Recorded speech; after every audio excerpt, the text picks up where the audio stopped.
Terima kasih kalian sudah klik video ini. Bagi kalian yang ingin ikutan Cerberus Copy Trading, langsung saja klik link deskripsi yang ada di bawah ini dan langsung akan muncul tampilan seperti ini.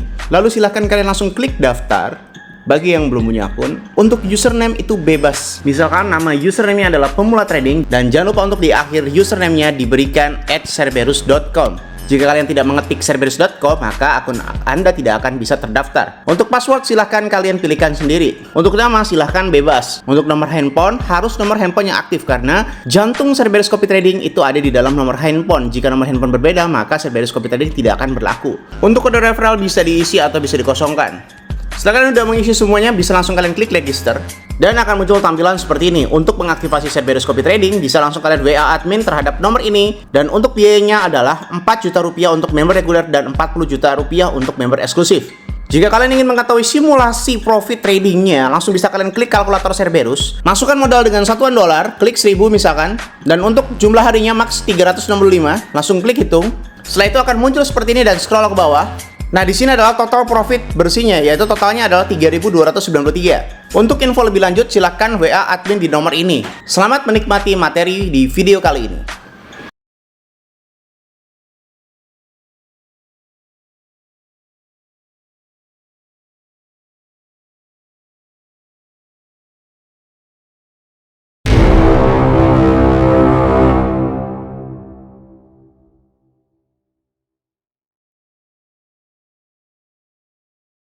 Salam traders, balik lagi sama saya di Firmansyah di channel ESG.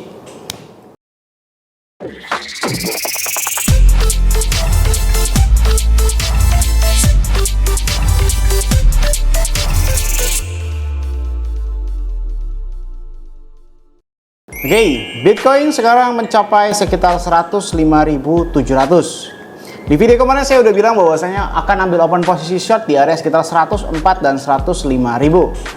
Lebih tepatnya di dalam video ini. Oke, jadi inti dari video ini adalah saya tetap ambil open posisi short di area mana bang? Tetap di area 104 dan 105 dan take profit sewajarnya. Tapi kalau misalkan ada sebuah improvisasi ya pasti bakal saya open posisi untuk member Cerberus. Dan seperti yang kalian lihat, tadi pagi Bitcoin itu mencapai sekitar 107.000 dan sempat turun ya. Pertanyaannya apakah saya profit? Pasti profit ya. Saya profit 2 kali di hari ini ya, silahkan kalian cek ya.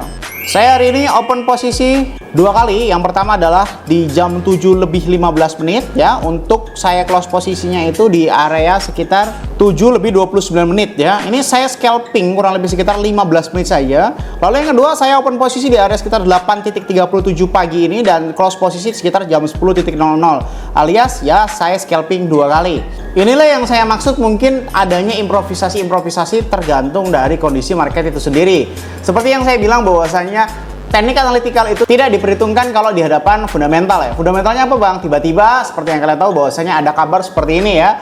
Ada beberapa institusi yang tiba-tiba memborong Bitcoin yang mengakibatkan kenaikan pasaran yang cukup signifikan. Tetapi seperti yang sudah saya bilang berkali-kali di minggu-minggu ini bahwasanya saya lebih prefer short daripada long. Daripada kalau misalkan saya open posisi long, saya nggak tahu nih kapan untuk close posisi, tapi lebih gampangnya itu atau lebih prefernya itu di dalam open posisi short. Ya buktinya apa ya? Buktinya ini. Maka dari itu kalau misalnya kalian nggak mau ribet, ikutan Cerberus saja. Sekitar gratisan dari saya mungkin bisa kalian akses atau untuk menjadi sebuah alat tolak ukur. Tetapi improvisasi yang ada di dalamnya itu tidak bisa semerta-merta real time. Loh, maksudnya bagaimana bang? Signal gratis saya bisa jadi dikacaukan oleh fundamental. Karena apa? Fundamental itu datangnya pada saat itu ya. Jadi saya tidak bisa memprediksi pada saat kemarin saya membuat video tiba-tiba ada fundamental. Maka dari itu kan saya bilang di video kemarin tergantung dari improvisasinya. Nih waktu saya bilang ini nih. Open posisi short di area mana bang? Tetap di area 104 dan 105 dan take profit sewajarnya. Tapi kalau misalkan ada sebuah improvisasi ya pasti bakal saya open posisi untuk member Cerberus. Tapi kalau kalian nggak mau ribet dan kalian mau otomatis, mau tidur, mau malam dan sebagainya, ya ikutan Cerberus aja bro. Nggak usah terlalu kebanyakan ngomong. Akhirnya saya putuskan untuk open posisi di area sekitar 106.000 ke atas. Nah ini ya 106.160, 106.451 karena adanya fundamental yang mendadak kayak gitu ya. Back to the laptop, kemana ke arah harga Bitcoin selanjutnya? Mengingat Kayaknya orang-orang besar ini sedang menjebak kita semuanya, serius ya. Entah kenapa saya berpikir walaupun banyak banget berita positif yang ada di dalam sekitar kita, saya masih merasa bahwa this is real bull trap gitu kan. Ini tuh benar-benar area resisten ya guys. Kalau kita cek di dalam time frame 1 hari ya, di area sekitar time frame 1 hari, ini semuanya memang sedang tuh. Ini benar-benar area resisten guys ya. Kalau kita perkecil, area perkecil. Bahaya banget kalau kita ambil open posisi long. Iya sih, bisa aja kita breakout, bisa aja new ATH, bisa aja. Tetapi saya lebih realistis ya. Apakah tembus ATH baru itu lebih sulit daripada reversal? Ya saya pilih reversal daripada untuk menembus ATH baru. Apakah kalau misalkan ATH baru itu nanti bisa breakout? Ya bisa jadi. Kalau misalkan kalian nanya seluruh influencer atau seluruh pelajaran teknik analytical yang kalian pelajari, semuanya pasti bisa terjadi. Mau A, B, C, D, E, F, G, itu pasti semuanya bisa terjadi.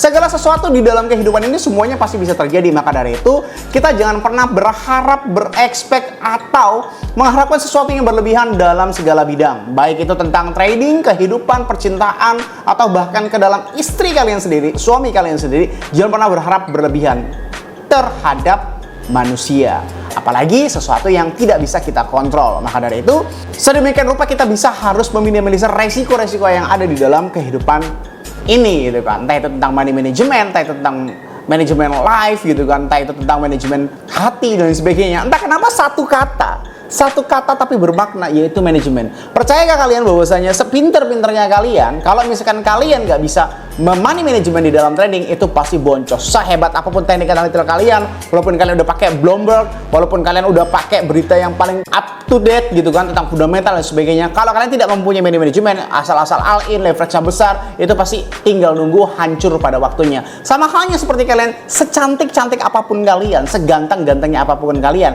kalau kalian tidak bisa memilih antara logik yang ada di dalam mata kita gitu kan, ya misalkan kalian cantik atau ganteng, milih pasangan yang standarisasi apa gitu kan, yang tidak berdasarkan dengan sebuah pasangan. Contoh kalian cewek, milih cowok yang ganteng, ya kalau misalkan apakah ganteng itu menjadi salah satu alat tolak ukur? Ya kan nggak juga. Misalnya kalian ganteng banget nih ya kan, terus kalian pilih cewek yang harusnya cantik itu nggak menjadikan sebuah alat tolak ukur tentang kenyamanan loh. Banyak loh cewek cantik yang rada-rada banyak kayak itu, karena ya itu pengalaman pribadi saya aja loh.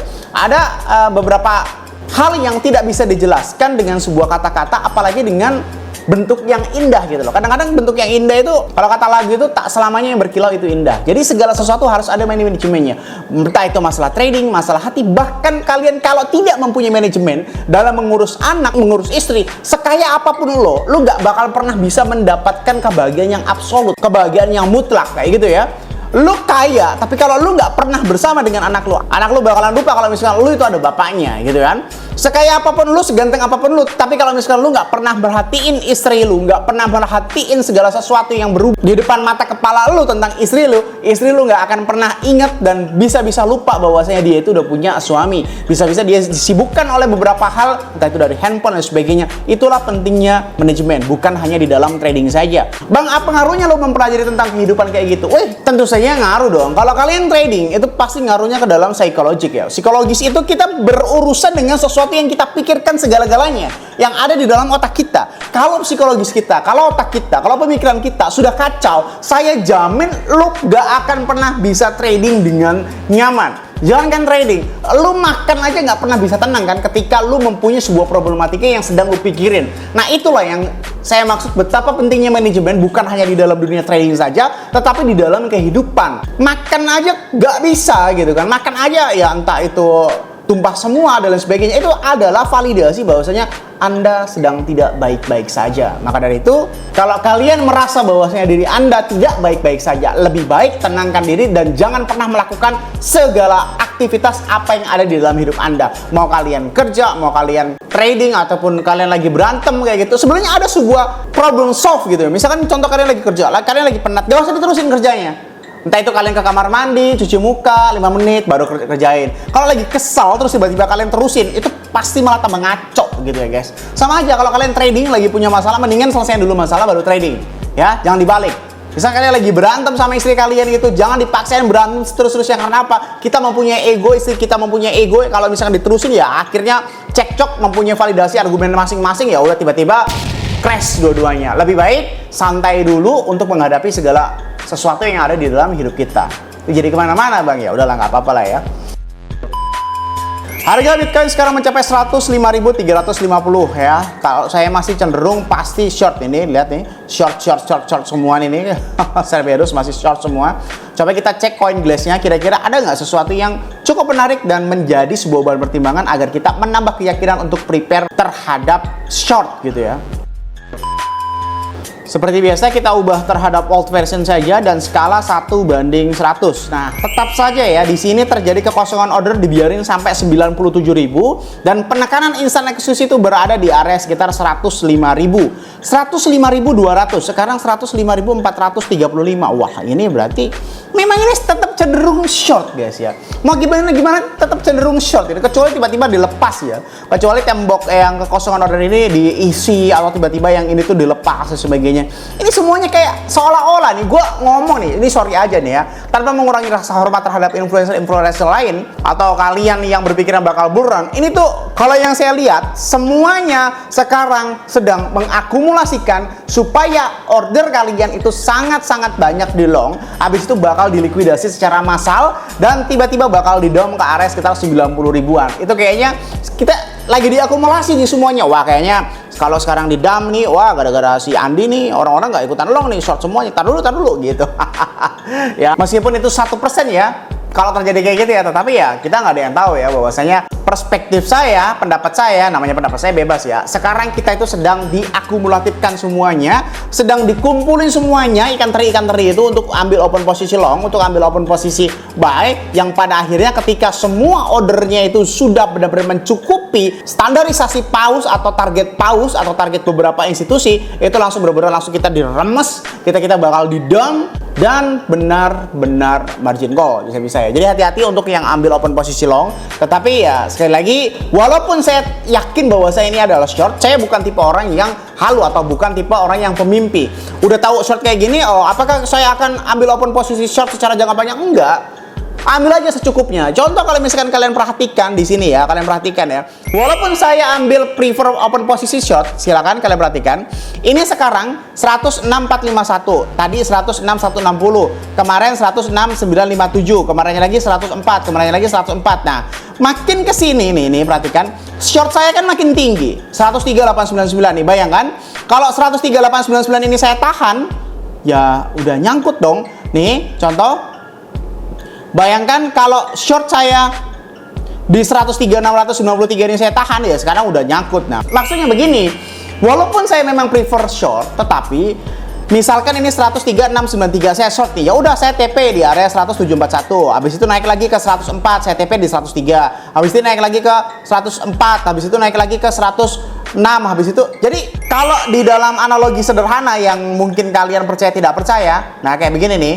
Misalnya kayak begini ya, misalnya kayak gini nih. Misalkan ya, ini kan harga naik, saya ambil short. Saya biarin dulu, ini makin turun, enggak ambil open posisi short lagi. Dia biarin naik lagi, saya ambil short lagi dikit. Tak biarin dulu, tiba-tiba naik lagi. Habis itu saya ambil open posisi short, profit dikit lagi. Biarin dulu, naik dulu, ambil posisi short, ambil lagi. Terus biarin dulu, naik lagi, ambil posisi short lagi. Begitu seterusnya. Jadi saya tidak memaksakan untuk ambil open posisi short secara jangka panjang, karena saya tahu bahwasanya banyak sekali jebakan. Target saya ya cukup 3%, 5% per hari, 10% per hari, itu udah lebih dari cukup ya, karena modal saya juga sudah mumpuni. Berbeda lagi dengan target-target yang tidak masuk akal, seperti kalian modal 10 juta pengen 100 juta per hari atau 100 juta per bulan, atau ya itu udah nggak masuk akal ya. Tapi kalau kalian nggak mau ribet ya join Cerberus aja. Intinya di dalam video ini apa bang? Tetap ambil open position short. Saya akan ambil open position short di area sekitar 106.000 dan 107.000 dan take profit sewajarnya, tetapi tergantung improvisasi dengan catatan tidak ada fundamental yang tiba-tiba keluar ya. Jadi saya akan ambil open position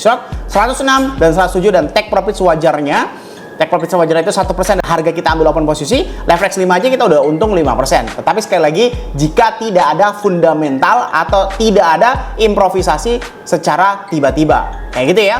Semoga bermanfaat video kali ini yang saya sampaikan. Jangan lupa klik like, comment, dan subscribe. Logikanya nih, kalau kalian nggak subscribe, ngapain saya buat video lagi? Dan share ke teman kalian agar teman kalian tahu apa yang kalian tahu. Saya Andi Firmansyah, use your logic, dan salam traders. Gak mau ribet trading? Join Cerberus saja. Hati-hati, sebentar lagi akan terjadi impact besar yang akan menghanguskan modal Anda kalau kalian tidak berhati-hati.